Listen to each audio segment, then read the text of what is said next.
My business family, पंख हमारे, उड़ान आपकी। हाय, अगर आप कैटरेक्ट सर्जरी प्लान कर रहे हैं तो सबसे बड़ा सवाल आपके सामने खड़ा है कि आप लेंस कौन सा डलवाएं। उसके बारे में आपको सभी लोग कुछ कुछ अलग अलग सजेशंस देंगे, लेकिन आप डॉक्टर से लेंसेज के टाइप्स के बारे में पूछिए और उनसे ही पूछिए कि आपके प्रोफेशन और आपके रिक्वायरमेंट के अनुसार कौन सा लेंस आपके लिए अच्छा रहेगा। तो मोटे मोटे तौर पे लेंसेज 3 प्रकार के होते हैं। एक होता है मोनोफोकल लेंस, जिसमें कि एक फिक्स पावर है।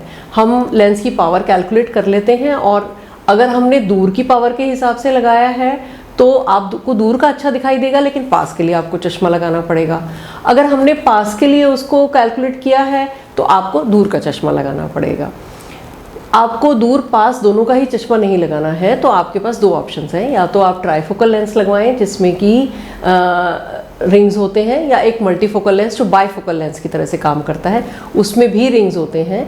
लेकिन ये लेंसेज हम हर पेशेंट को सजेस्ट नहीं करते हैं, क्योंकि रिंग्स के कारण उनको लाइट के आसपास कुछ घेरे दिखाई देते हैं जिन्हें हम हेलोस कहते हैं, और ग्लेयर या चौंधा भी लगता है। तो जो लोग ज़्यादा नाइट ड्राइविंग करते हैं या हाईवे पर ड्राइव करते हैं उनके लिए ट्राईफोकल या मल्टीफोकल लेंसेज को अवॉइड किया जाता है। Then there is a lens which is called extended depth of focus lens. ये दोनों के बीच का एक बहुत अच्छा मिक्स है, जिसमें कि रिंग्स नहीं है, लेकिन इनकी टेक्नोलॉजी के कारण दूर का अच्छा दिखाई देने के साथ साथ इंटरमीडिएट विजन जो हमें रूटीन एक्टिविटीज़ में चाहिए और कंप्यूटर डेस्कटॉप पे काम करने के लिए चाहिए, वो हमें अच्छा मिलता है। लेकिन क्योंकि रिंग्स नहीं है तो इसलिए उसमें ग्लेयर या हेलोस नहीं दिखाई देती हैं। और कंट्रास्ट सेंसिटिविटी यानी थोड़ी डिम लाइट की जो विजन की रेजोल्यूशन और क्वालिटी है वो भी एज़ कंपेयर टू ट्राईफोकल या मल्टीफोकल लेंस आपको थोड़ी सी बेटर मिलती है।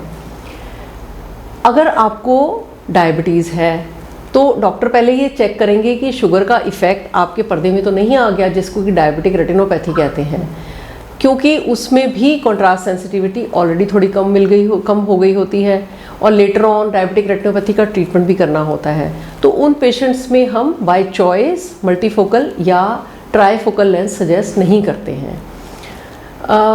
तो लेंस की कॉस्ट में भी बहुत फ़र्क है डिफरेंट टाइप्स के लिए, लेकिन ऐसा नहीं है कि जो महंगा लेंस है उससे आपको बेहतर दिखाई देगा और सस्ते लेंस से आपको कम दिखाई देगा।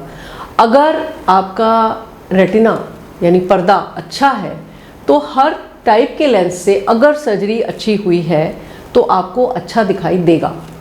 तो पहले जो हम सारी जांच करते हैं उसमें ही हम इवैल्यूएट कर लेते हैं कि रेटिना में कोई ऐसी प्रॉब्लम तो नहीं है जिसके कारण कि विज़न कम नज़र आएगा, क्योंकि जाहिर सी बात है कि विज़न की कमी कई कारणों से हो सकती है। तो जितना डिमिनिशन ऑफ विज़न आपका कैटरेक्ट के कारण हुआ है वो तो 100% कैटरेक्ट सर्जरी के बाद लेंस डलने से रिकवर हो जाएगा।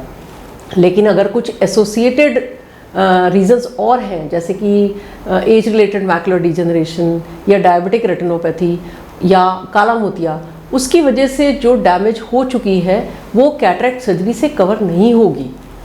तो ये बात कई बार हमें पेशेंट को समझाने में काफ़ी डिफ़िकल्टी आती है, क्योंकि वो कंपेयर करते हैं कि हमारे पड़ोसी को तो बेटर दिखाई दिया और हमें अच्छा दिखाई नहीं दिया।